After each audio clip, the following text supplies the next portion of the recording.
Bonjour à tous et bienvenue sur la chaîne YouTube de la Médiathèque des Avenirs. Et bien ça y est, c'est le printemps, la saison idéale pour profiter du jardin. Et je ne sais pas si vous avez remarqué, mais c'est une pratique qui s'est fortement diversifiée ces dernières années. En témoignent les nombreux livres qui paraissent sur le sujet.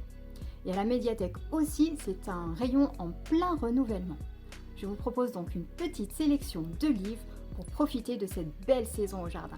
Et je vous propose de commencer par le livre de Didier Helmstetter, Réussir son potager du paresseux, un anti-guide pour jardiniers débutants paru aux éditions Tana. L'auteur est ingénieur agronome. Dans ce cadre, il s'est occupé de développer des programmes de recherche et d'action pour aider à développer des systèmes de production paysans, que ce soit en France ou en Afrique, tout ça avec les moyens locaux à sa disposition. Aujourd'hui, il vit en Alsace où il s'occupe presque exclusivement de son potager du paresseux. Et c'est quoi le potager du paresseux? Alors c'est une technique de maraîchage qui a beaucoup de similitudes avec la permaculture, mais qui se veut moins contraignante et plus performante.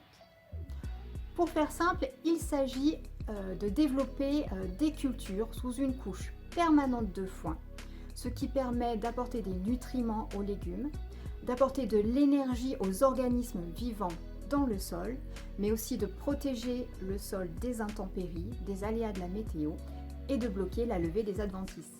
Le résultat, c'est qu'on peut se passer de tout apport chimique, mais aussi de tout travail du sol, d'où son nom, le potager du paresseux. Adieu, bêche, binette et grelinette. Mais dis donc, 365 pages sur un livre de jardinage, faut pas être paresseux pour le lire. Alors certes, Didier Helmstetter est un petit peu bavard, mais sa prose n'est jamais dénuée d'intérêt. Son propos est clair, c'est bourré d'humour et d'anecdotes qui viennent servir sa démonstration.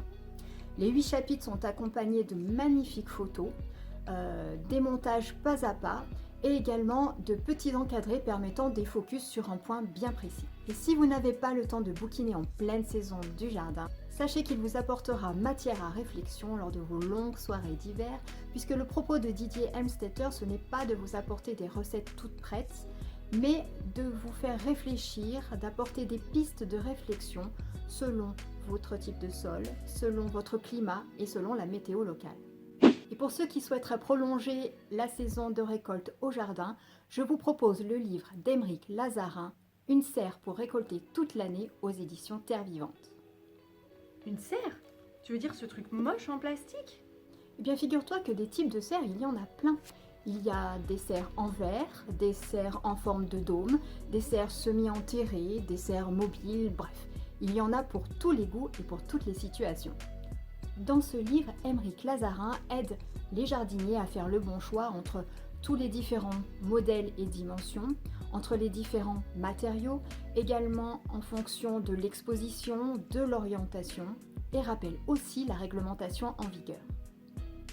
Ensuite, il nous donne aussi quelques astuces pour ne pas louper sa culture sous la serre, qui est un espace clos qui ne reçoit pas la pluie, qui peut être soumis à de fortes températures en été et qui n'est pas exempte de maladies et de ravageurs.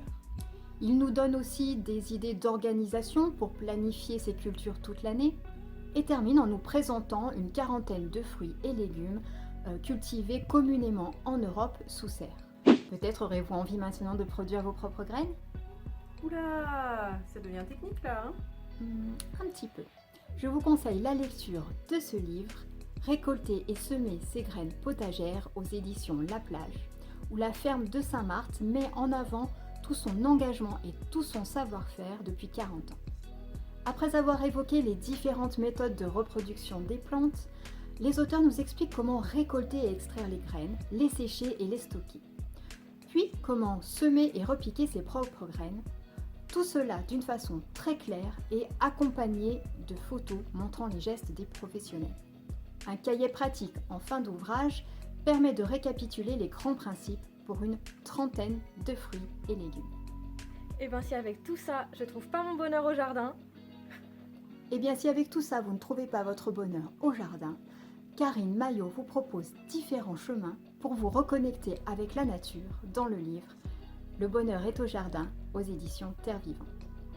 C'est un livre qui nous invite à apprivoiser les éléments, apprendre à jardiner avec le soleil, s'adapter à la pluie, suivre le vent, apprivoiser la nuit, voir le jardin comme une philosophie de vie et se réapproprier le cours de son existence.